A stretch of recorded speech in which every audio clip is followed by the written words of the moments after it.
Welcome to Kitchen and Bath Trends 2021. I have members from the National Kitchen and Bath Association's Aloha Chapter here today to talk about the trends shaping kitchen and bath design in 2021. Today, our panelists have joined us from across the islands.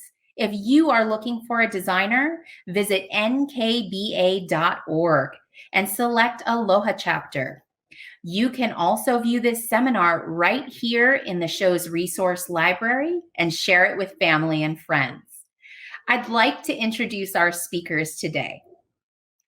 First, we have April Viola, owner and designer at Viola Design. We also have Chris Johnson, co-owner of Hawaii Kitchen and Bath. And we also have Rose Kaneshiro, kitchen and bath designer from American Carpet One Floor and Home, as well as Jeffrey Hatterman, designer and owner of Accent Design and Renovations. Welcome. And then first, to get started, I want to call on April. So April, would you introduce yourself to our guests and tell us, as a designer, what are the trends that you're seeing in kitchen and bath spaces now? Hello all, my name is April Viola. I'm a longtime certified interior designer, just over 20 years in my career. I went to the Academy of Art in San Francisco for interior architecture, and I've been working in the field ever since. I'm new to Hawaii, which is a new design channel for me to practice in. And in terms of what else is new is, of course, working with island style, and also new to me is working with the humidity and the climate. But then overall style, I see more of an integration of appliances, smart plumbing fixtures, and technology, specifically in the kitchen as well as in the bath with LED lighting, and along the terms of technology and more integrated. A lot of integrated technology. Now, Chris, you are very well known in the NKBA Aloha Chapter family. You are president, but you also work in the industry every day. So from your perspective, what are some of the things that you see trending in kitchen and bath right now?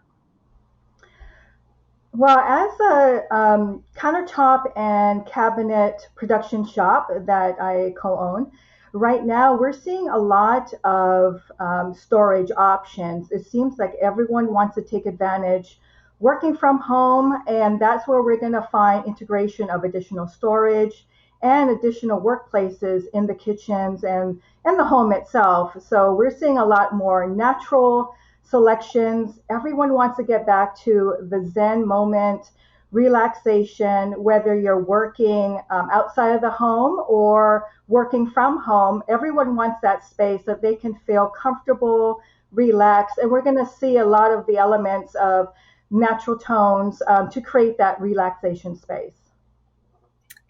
I love it. So natural tones, storage, Zen. We're all looking for that Zen. And Rose Kaneshiro from American Carpet One Family and Home. As a kitchen and bath designer, when you're interacting with your customers, what are you seeing?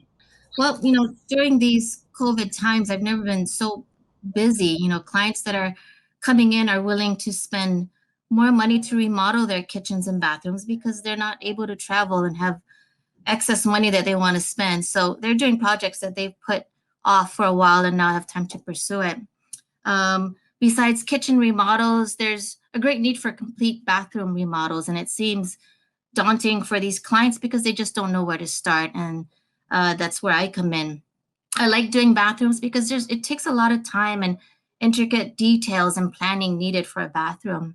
And in Hawaii, the bathrooms are not so large, so creating that space that's open and clean and easy maintenance, and not compromising on style and quality is what my clients are asking for. So when I design, I incorporate frameless glass enclosures, lighted mirrors, hidden built-in storage area, rain and handheld showers are it's a staple for all showers, and we're removing tubs and building in walk-in showers with beautiful tile niche and tile accents and niches. And we're also incorporating integrated showers where it's virtually almost seamless and never have to deal with grout.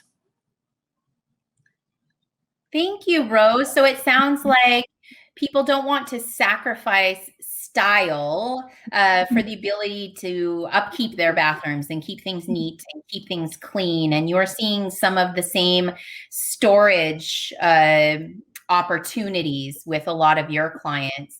We're going to turn over to Jeff. So Jeff Hatterman of Accent Design and Renovations. Jeff, what are you seeing with your clients right now? What's trending? Well, a lot of my clients are looking, like everybody else, to get the most bang out of their buck. And, especially with this day and age, it's, harder to pinpoint where they want to spend that money. So they're doing kitchens, they're doing bathrooms, but they don't want to sacrifice style along with comfort. So I've done dry saunas in a bathroom. I've taken out a master bath hot tub and put a dry sauna in there. And, the handheld and the rain header, those are definitely a major part of what everybody wants right now, because the handheld helps you keep the bathroom clean. Kitchens, it's the little features, the extra storage, trying to figure out those corner cabinets. That's the worst thing ever, getting that space functional, utilized, and then when you're dealing with clients of, multiple heights, here in Hawaii, we have a lot of shorter people that have harder issues reaching tall things. So we find ways to make things more accessible. We have pull-out spice racks that actually come out of the cabinet and, pull down so somebody can actually reach stuff like that. That's amazing. I know I am definitely one on the shorter side. I can use the little cheap step up above the stove or below the stove so I can actually reach high enough, so I can appreciate something like that. You touched on some of the operational hardware and features. So I just want to turn this over to April and ask, what type of operational hardware and individual features are you incorporating in your designs for clients now? Some of the features in kitchen cabinets have been around, but I'm starting to spec them more for my projects, which is hardware that helps open and close your cabinets that's powered, like the servo drives for cash bins, recycle bins, as well as I'm doing a lot more interesting storage with wall cabinets, more lateral cabinets, tip-up doors, or fully tip-up or fold-up doors that also are powered, that make it easy to open a wide linear wall cabinet. That's kind of more of this modern contemporary look that I'm doing more of, which is kind of interesting. So a lot more potential outlets for your cabinets that people have done in the past with me, which is interesting. No, it really is. And Chris, I mean, you come in from this cabinet background. So can you expand just on what April shared as far as, the individual features and some of the hardware elements that you're seeing? Sure. Our shop is totally custom. So that's where homeowners can then just have some fun with that. And what Jeff was touching on as well is the additional storage. Accessories have been huge. So we see a lot of customers come in, they're not even aware they can do the pull-out spice rack, the lazy Susans in the corner, you have a blind corner, you can have pull-outs. So you want to maximize the storage in your kitchen, because a lot of times there's many of us that are just doing remodeling and we're not tearing down, and we're keeping the same footprint because we want to stay within budget. So there's a lot of options you can do by going custom. And so by meeting with a professional, a designer that can help you do that, there's many opportunities to take advantage of those customizable options for height. Like Jeff was touching base on, we have people with different heights. You're not stuck with a standard cabinet height. My dad is 6'6", my mom is barely 5 foot. So we had to accommodate, those kind of heights in their kitchen when we redid their kitchen. So there's ways that you can do things that some homeowners might be aware of.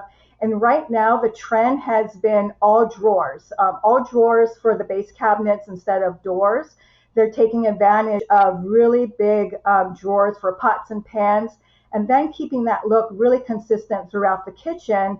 And then also minimum upper cabinets. So we're maximizing storage on the bottom. And for the upper cabinets, we're just seeing a few upper cabinets and then adding some custom floating shelves if you want to display any of your cookbooks or knickknacks. That has been really popular. And then just two-tone kitchens. That has been a continuing trend that we've seen from previous years, but it's going to be hot this year. Wood grains for the basic standard cabinets, and then you have color cabinets for your focal point as your island or upper cabinets. And that's what we're seeing a lot of, just that mix and integration of accessories and materials. That has just been what we've seen so far in the custom cabinets. I love it. I love the two tones. I love the natural color. And I mean, the idea that a lot of these upper cabinets are disappearing is just fascinating. I mean, storage looks very, very different in the kitchen right now. And then Rose, I'm going to turn this over to you because American Carpet One is a one-stop shop. It's a little different. You have worked with clients, I'm sure, looking for cabinets, flooring, and even appliances. What features, hardwood or flooring, are your clients really looking for nowadays? Okay. Yes. So American Carpet One is a one-stop shop where we hold our clients' hand from the beginning to the end. And we're getting ready to rebrand ourselves also as American Floor and Home. As far as our clients, we make sure that they know what they're getting and are comfortable with doing business with us. Here at American Carpet One, we sell almost 90% of luxury vinyl tile, or what we call as LVT or LVP. Our install of our flooring, it's different from others because we don't skip over any preparation, and we provide extra assurance that the flooring we install it safely and clean, and it's well protected from culminating bacteria with our HEPA filter vacuum and additional antibacterial solution that we apply to all our flooring installs. The reason why this material is trending, and this is what people are looking for, especially in Hawaii, is the LVTs it's waterproof, it's pet proof, it's scratch resistant, and it emits low VOCs, which means it doesn't emit harmful fumes into the environment. It's easy on the feet compared to walking on tile all day. It's warmer and more forgiving to the touch. And there's hundreds of colors to choose from the natural wood look to the tile look. And because LVTs are water resistant, we have been incorporating these planks into the bathrooms and into the kitchen, just allowing the space to look and feel warmer and more inviting. We also get quite creative with the use and installing them vertically, installing them for headboards and wall coverings for accent walls. That's amazing. I had no idea that luxury vinyl was actually being used for other applications like that. So that is very, very interesting. Jeff, what kind of hardware or elements are you seeing creep into the bathroom and kitchen? Well, just like Rose was saying, the LVT or the LVP, those have really been a big hit in the market recently. Their appearance, not alone just the value of it, has been just made so much nicer from all the manufacturing aspects. People used to recognize, the vinyl as, that ugly stepchild in the kitchen that your mom and grandma always had. But it's come so far, and it's a great price point. It's something that most people would never have considered until these days. And, being a semi-custom cabinet dealer, I'm a factory direct dealer for design, craft, and medallion cabinetry. We bring in a lot of the same aspects that Chris was talking about. the colors, the two-tone kitchens. I've been doing two-tone kitchens for a long time, but now the colors that we have available, as you can see, blue is probably one of my favorite colors, and we've got some beautiful blues that just hit the market that we're starting to see people, embrace. Here in Hawaii, we look out the window as I'm sitting here looking at Diamond Head, and we see all the beautiful blue water and the blue skies. So the blues are definitely a big hit right now. No, that's absolutely right. And I think we should point out that, Jeff, aren't you sitting in a kitchen that you actually designed?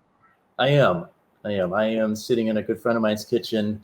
It's actually on my website. You can see the beautiful views of Diamond Head from the kitchen. We completely flipped this house about 8 years ago. We took what was a 1.5 bedroom, 3-bath house, and it's now basically a 3-bedroom, 3-bath house. We took the master bedroom, bathroom, and additional bedroom that overlooked Diamond Head, and we actually made that the kitchen with an exterior lanai. And the kitchen is now the master bathroom. So complete flip of the house, and it's just turned out so amazing. Clients are so happy. Thank you so much. It's beautiful. I just thought I would touch on that since you're in such a pretty space. But we did touch on the vinyl flooring a bit. So vinyl is definitely not where it used to be. Luxury vinyl is an amazing product. But while we're talking about products, I want to discuss just products in general. Are all quartz laminate products, are all quartz laminate or vinyl products created equally? So what are your recommendations on comparing quality when it comes down to these individual lines of products? So Rose, I'm actually going to start with you on this topic. How would a homeowner compare? Let's see. Well, I think we can all agree that you get what you pay for, and also we've known that all materials are not created equal. One perfect example are plumbing fixtures. The fixtures bought at a big box stores compared to the ones purchased at a proper plumbing store.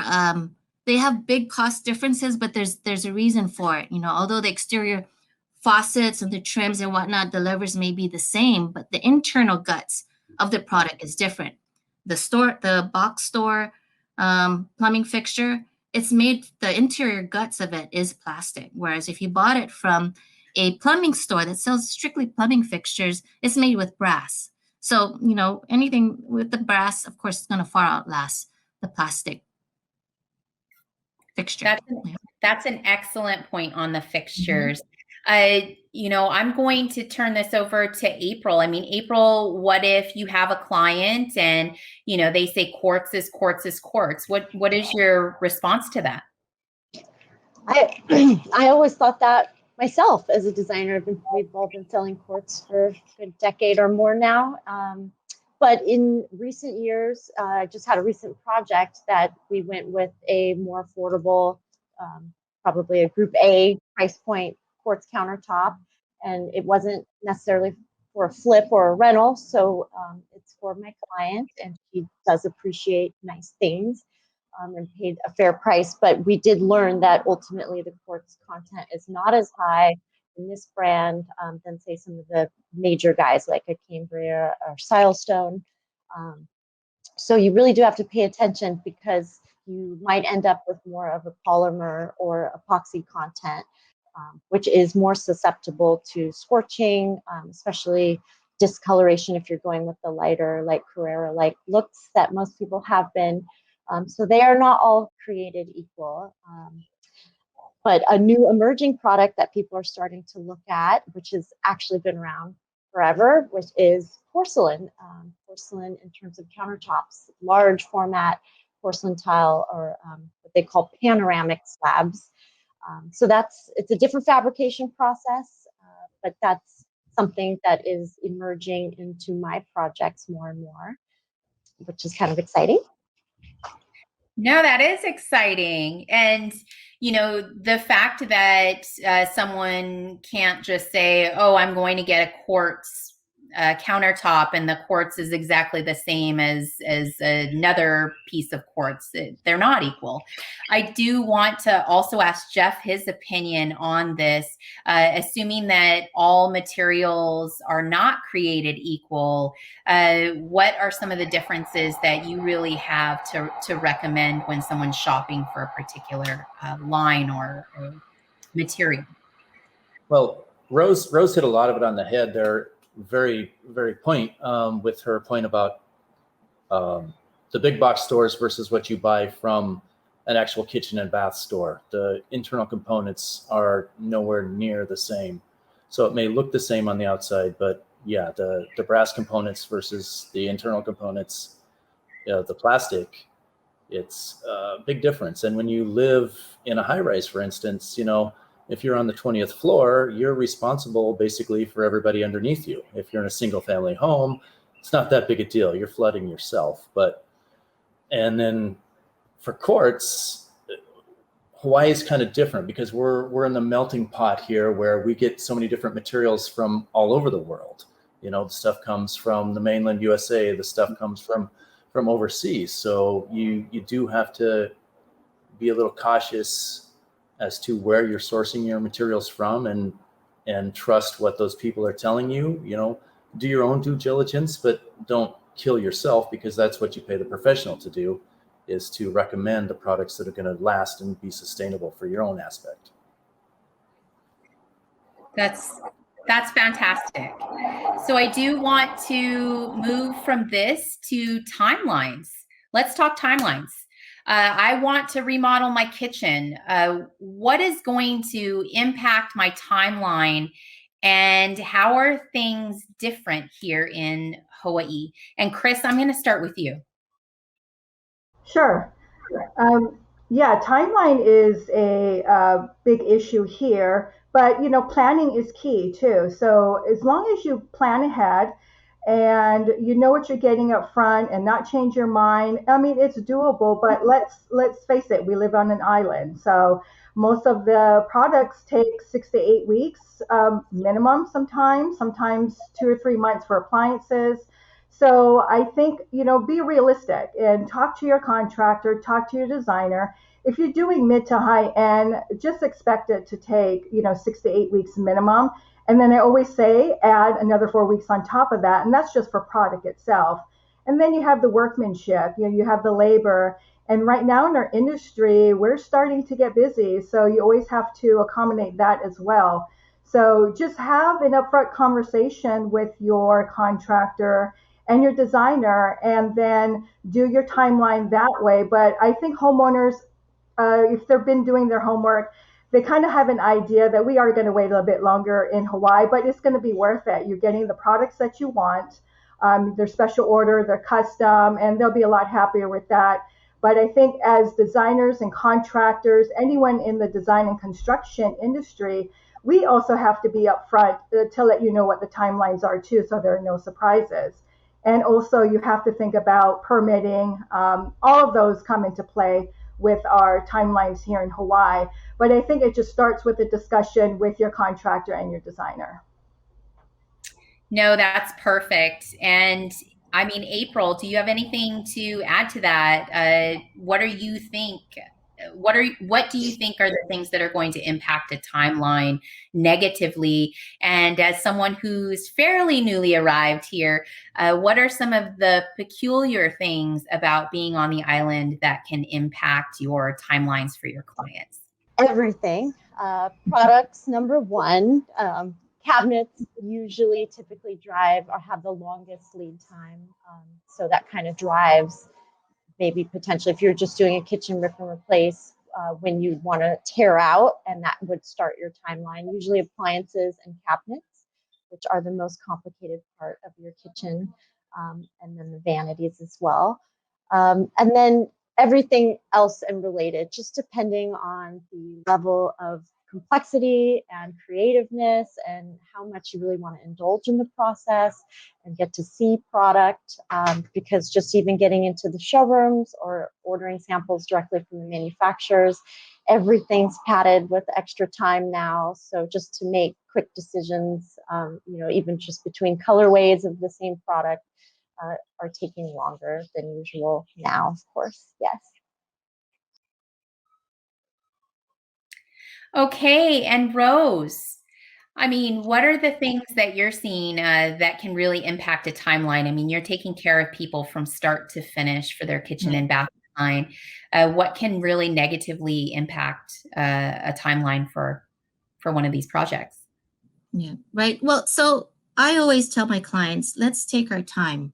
Let's make sure all the materials are here, and we'll start when we get an itemized list that everything's here, because I've done several jobs where like a cabinet's missing and the whole job just stops, or even just a rough-in valve can totally change the timeline and the schedule of the project. So I just want to make sure that we order things timely and give them a realistic time. It is 6 to 8 weeks, and I'll tell them, well, it's 6 to 8 weeks, but we'll probably still be there a couple weeks later. So just having them mentally prepare how long this will take, because we do have challenges. Everything takes time to get here in Hawaii, and when things are missing, we have to wait that much longer. No, it sounds like we're hearing 6 to 8 weeks and say a prayer and then put another 4 on top. Jeff, is that pretty much your experience as well?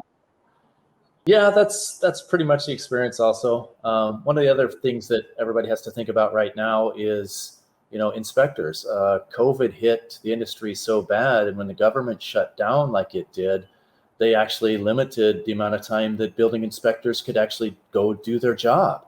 So building permits and getting the inspection process through added 2 to 3, 4 weeks sometimes on some projects. So, right now we're still trying to get back to whatever we want to consider normal. So that's one thing that, a lot of people have to take into consideration also, is the inspection and getting things through the planning process. No, that is absolutely something we didn't consider or keep in mind. It really did impact the inspection schedules as well. So I think between that and possibly some delays on appliances, we could be looking at longer timelines for our renovations. So I think that's important to share. So I want to touch on lighting a little. Lighting makes such a difference in the kitchen and the bathroom. So from task lighting to eyelash lighting, what are you installing in the kitchen and bathroom? April, we're going to go ahead and put you on the spot and start with you. Well, LED mirrors have been around a while now, but all of a sudden I have just spec'd them for all sorts of projects, from residential, master bath, hall baths, in lieu of overhead traditional, sconce lighting. It just seems to be better, more even light, and the color temperatures are, you can really dial it into your environment. Yeah, and then you could do the fogless and the magnifying mirrors. So I'm starting just to get into all kinds of mirrored and related technology and lighting, that kind of stuff. Jeff, what are you seeing now in the spaces that you're designing as far as lighting and even mirrors? Well, like April said, the LED mirrored lights have been around forever, but people are definitely leaning towards those so much more. And another thing that we're able to do now is, with the LED technology, you can get literally a 3/4 inch puck instead of having, a can light that took up 6 to 8 inches within the floor joist of your ceiling. You can do a 3/4 inch LED light that looks the same to the naked eye, but you can actually do that in a condo that has a concrete ceiling. All you have to do is, drop that ceiling 3/4 of an inch with sheetrock, and you can put can lights, what we used to call can lights, throughout the condo, and get that lighting that people want. And with LED, you've got so many different hues, the warm LED versus the really bright hospital light LED. So it's just, talking to your clients, seeing what they like before you actually get to that point. If a warm person or if they're a really bright person, I personally tend to overdo it with lights. I say you can always, dim them down if you have enough, but when you're trying to do something, if you're prepping and you don't have enough light and, oops, there goes my finger, that's a little different. Oops, there goes my finger. I think that's the philosophy that someone took in my current kitchen, actually. So Yeah, I can understand I can say, hey, I've been there. Exactly.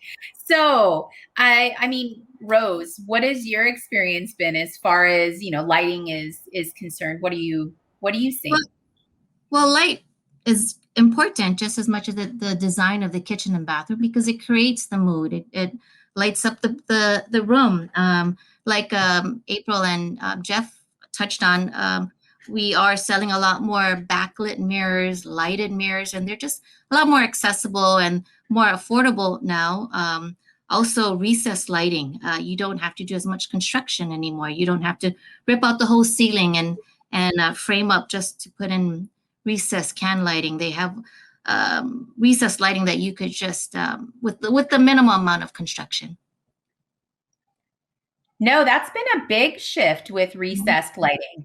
It's amazing what they're actually able to do now. And then Chris, what are you seeing with lighting? I know you're more in sort of the cabinet area, but what are you seeing? I see more of designers, or actually more customers coming in and just doing more under cabinet lighting. And, just like the kitchen that Jeff is sitting in, he has the glass cabinets. Those are perfect for lighting. They can show off, items that they have in their cabinetry. And that's been around for a long time. But I think now homeowners are just coming in and requesting that more. They see it on Pinterest boards, they see it all over the magazines. So under cabinet lighting, and then the display lighting in the cabinets have been really big. That's been a big request. Wow. And it's been amazing, really, the variety of light. I mean, and what a difference it will actually make when you do have that under cabinet light. I mean, you can set things on the counter and the source of the light is so much closer. It's a great improvement. If someone were to come to you and say, and this is for all of our panelists here today, hey, my contractor, don't worry about it. My contractor is going to build me a kitchen and a bathroom. No worries. That's just going to happen. Why does someone need a kitchen and a bath designer? And Chris, I'm going to put you on the spot since you're the president of the Aloha Chapter. Why is it so useful? I think, unless your contractor is design build and they have an entire staff of, experienced designers on staff, you need that collaboration and partnership with a kitchen and bath designer. They are the ones that know how to design your kitchen safely. They take into consideration your special request. If you are, if you have special needs or you're aging, there are ways that your designer can help you. Like the cabinets you see behind me, my upper cabinets, those are touch cabinets. So someone with arthritis, someone that has a hard time, opening a handle, that might be helpful for them. And, kitchen and bath designers take those in consideration. They actually talk to you, get to know what you want. Actually, they create the story of your kitchen or your bathroom. So, the contractor is great to build it, put everything in place, but I think it would be a nice partnership to have the designer, homeowner, and contractor work together. And then that way they have everything. They have the wish list of the homeowner, which sometimes the contractors, they just have a cookie cutter plan, and so they don't take everything in consideration that a homeowner might need as far as interior cabinet accessories. We see that a lot. A lot of contractors forget, hey, there's accessories that can make a homeowner's life easier. It can be organized. You have pull-out pantries with deep drawers and pots and pans and spice pullouts like we touched on before. So there's little things like that that make a huge difference for the homeowner, but sometimes they might not always have that information. But going to an experienced kitchen and bath designer will walk you through everything, make sure it's safe, and make sure it works well for you. Not for the contractor, not for the designer, but you yourself, you're the homeowner. So they just bring a great designing touch to it. I mean, if you want the cookie cutter, you get the cookie cutter. If you want something that really is exactly what you want, you work with the designer. So Jeff, I mean, can you add to that? I'm going to my contractor and he's just going to build me a kitchen or a bathroom. Why do I need a designer? Why do I need you? Well, I'm going to say basically the same thing Chris says. Do you want it to work for you, or do you want it to be what your contractor's going to put together? I mean, designers, we take the time to talk to you. You know, are you left-handed or are you right-handed? Who does the majority of the cooking? Are you both in the kitchen at the same time? Do you need a prep space separately from your washing area? There's just so many different aspects that designers that we go into with the homeowners, figuring out how to make the kitchen the most functional space for them versus what a contractor would do. I mean, do you bake more? Do you cook more? Do you have, you know, a massive 40-inch gas range that you love to put a wok on, stuff like that? It's like Chris said, it's making it the most functional for the homeowner versus whatever the contractor is going to do as easily and economically as the contractor can do it. Because, you know, the contractor usually is looking at getting in, getting out, and making the most money they can in the time period that they're allowing for your job.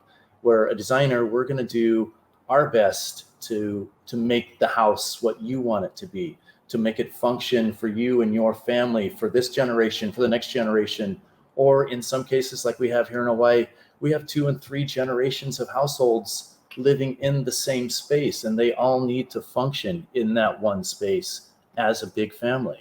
So we take the time. Yes, we may cost a little more than what your contractor is going to charge you, but we're going to assure that you get the kitchen you want or the bathroom you want for your best dollar.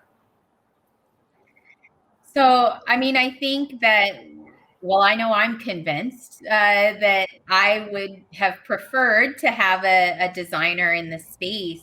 But April, I mean, I guess I'm going to have you take the question a little further. What does your interview process look like? So you're hired on as a consultant. What are the questions that you're asking your client when they're going through this process with you?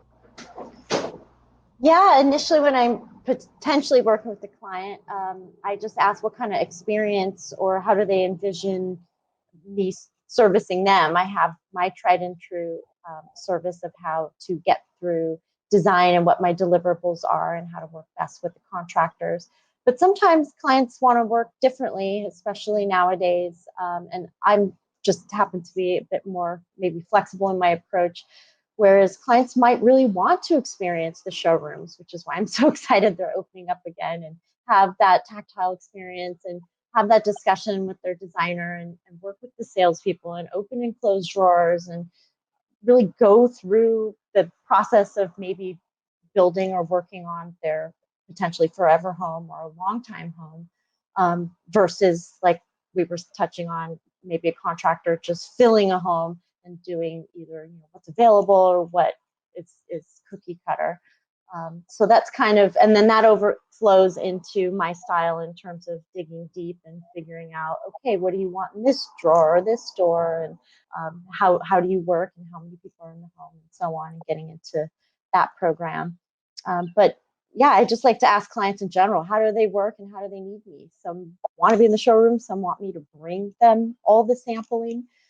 So I think that there's maybe clients don't realize there's different ways designers can work and help service them as well as bring them a beautiful functional home, kitchen or bathroom.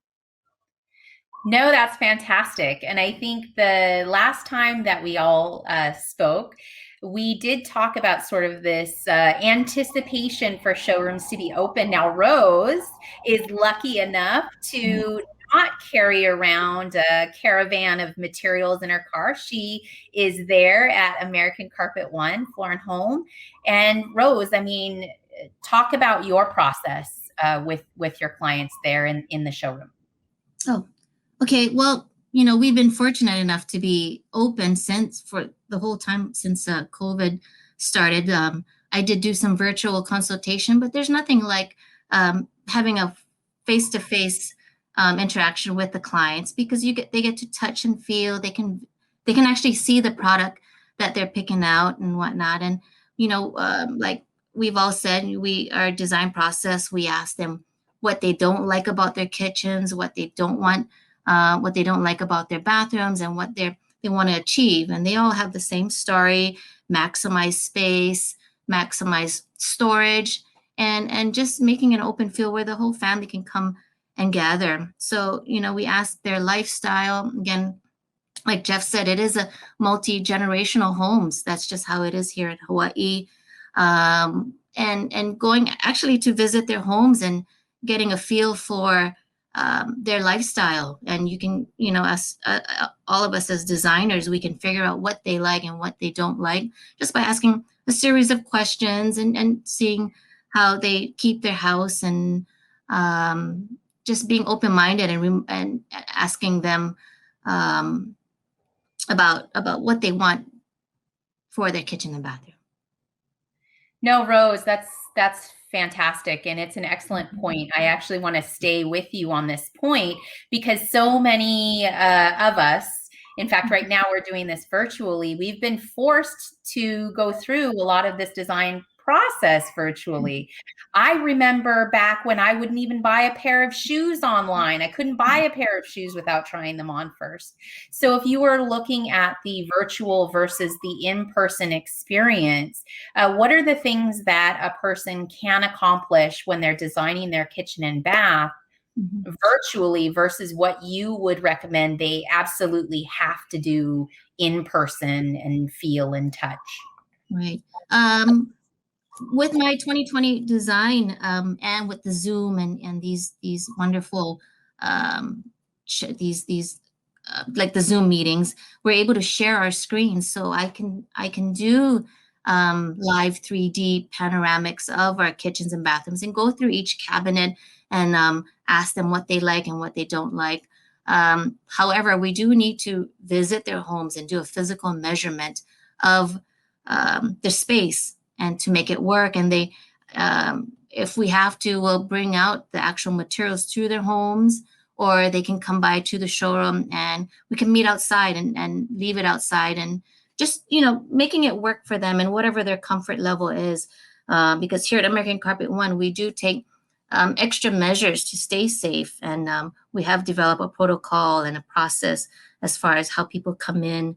We do limit how much people come in and go out, and just whatever their comfort level is. No, that's great. That's great. Chris, what's your opinion? What can you do virtually versus you absolutely have to do it in person? Well, as a cabinet shop, I mean, owners, designers, contractors, it's fine to use virtual to just get an overall concept of what you're doing. Because last year, when we were all under the shutdown, the design and construction community was basically, still open. We're still functioning. We're still at the shop working. But we could not have people come in to the office to look at samples. So we did, virtually. I did so many Zoom meetings where I had appointments showing samples, but they're not the same, because what I show you on screen is not going to be what you see in the office, and then also in the natural light.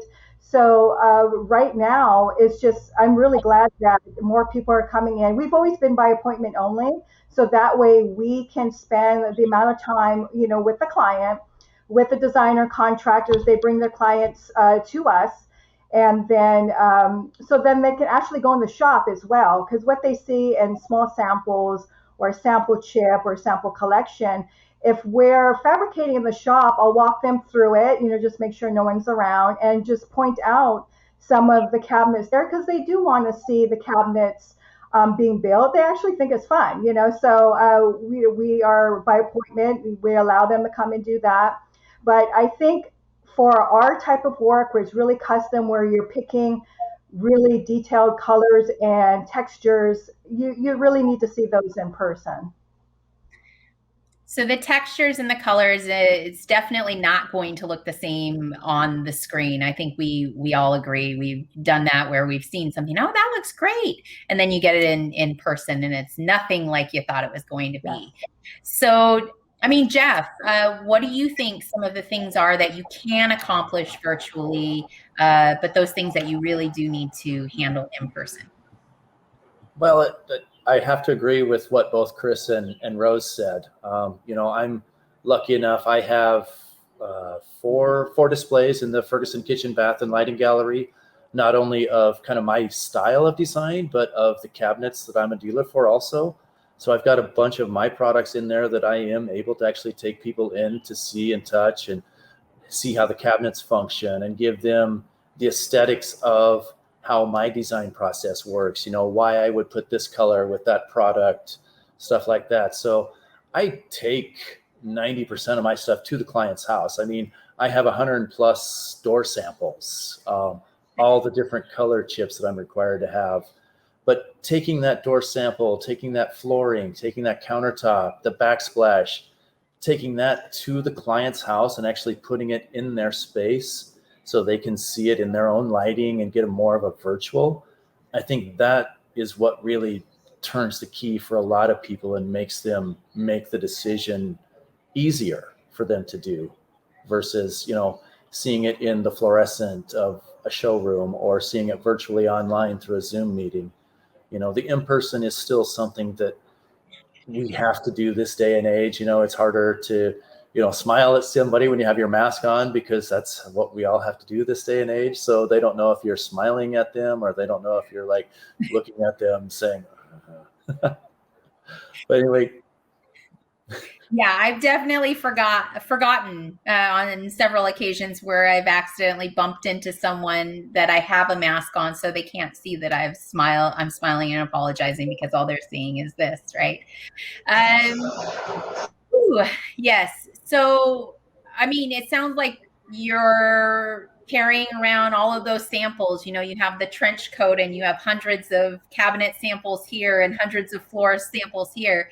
April seems to be having the same experience. But April, have you been conducting things in that combo of virtual and in person as well? Is your experience very similar to Jeff? Yeah, definitely.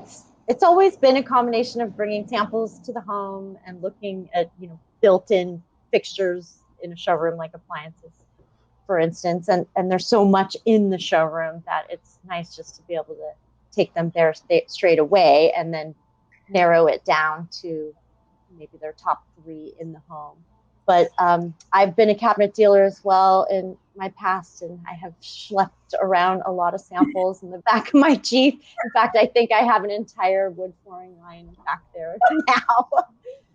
So I am looking forward to using the showrooms more and maybe even moving into my own office again. But yeah, it's fun. I always joke you're never a designer unless you're schlepping stuff around. So I truly am. It's true. I haven't met one designer that didn't have at least 40 samples in their vehicle. I think it's definitely true. So we are wrapping up, but I want to play a little fun game with everyone. So we're going to practice here where you put your thumb up if you think it's going to stick around. And if you think it's going to go away in 2021, you put your thumb down. So we're going to see how good you all are. In 2022, we'll rewind this and see how many people are right. So I'll call it out and it's give it a thumbs up or a thumbs down. So we're going to go shaker cabinets. They're not going to go away. No.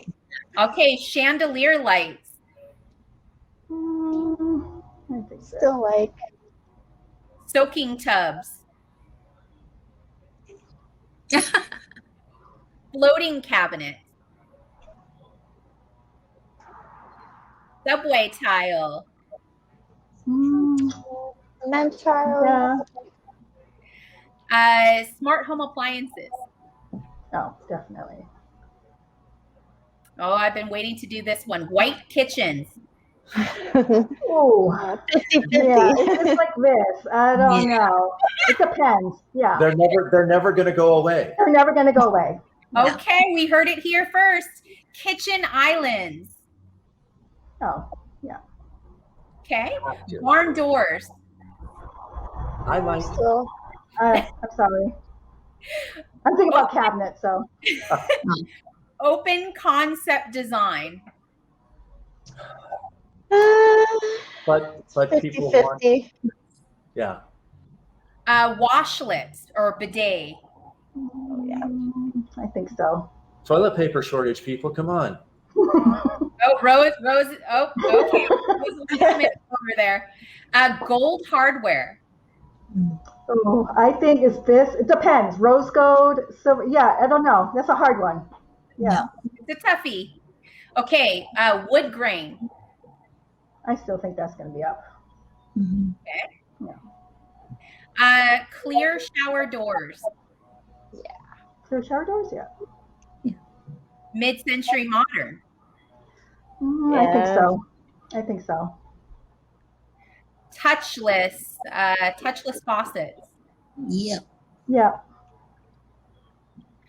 And then formal dining areas. Formal dining? Formal No. dining areas. Okay, that's it. That was fun.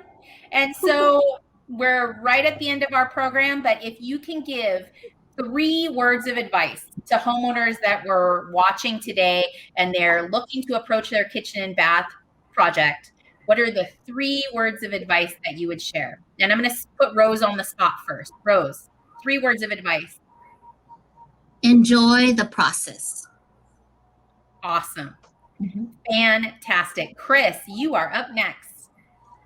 Hire a professional. Woo! Spoken like the NKBA Aloha Chapter president. And Jeff, 3 words of advice. Mine was hire a designer. Oh, perfect. Perfect. We see a theme. April, bring us home. It's never too early to start designing. Never too early. That's right. Keep on those timelines. But I want to thank all of you for your time and participating in our panel today. Mahalo for joining us. Kitchen and Bath Trends 2021 with the National Kitchen and Bath Association's Aloha Chapter. I was amazed. I learned a lot. Just remember, experience matters. Planning matters. They can help you avoid costly mistakes. They can save you time. Every person here has experience working with suppliers, contractors, architects, builders, and their expertise is essential to creating a well-designed and functional kitchen or bathroom. So I want to thank you for joining us today. And this is available on demand to watch later and share with family and friends. If you are looking for kitchen and bath resources, I encourage you to visit nkba.org and look up the Aloha chapter there. Thank you all so much. Thank you. Thank you, Carolyn. Thank you. Thank you. Thank you, Carolyn. Aloha.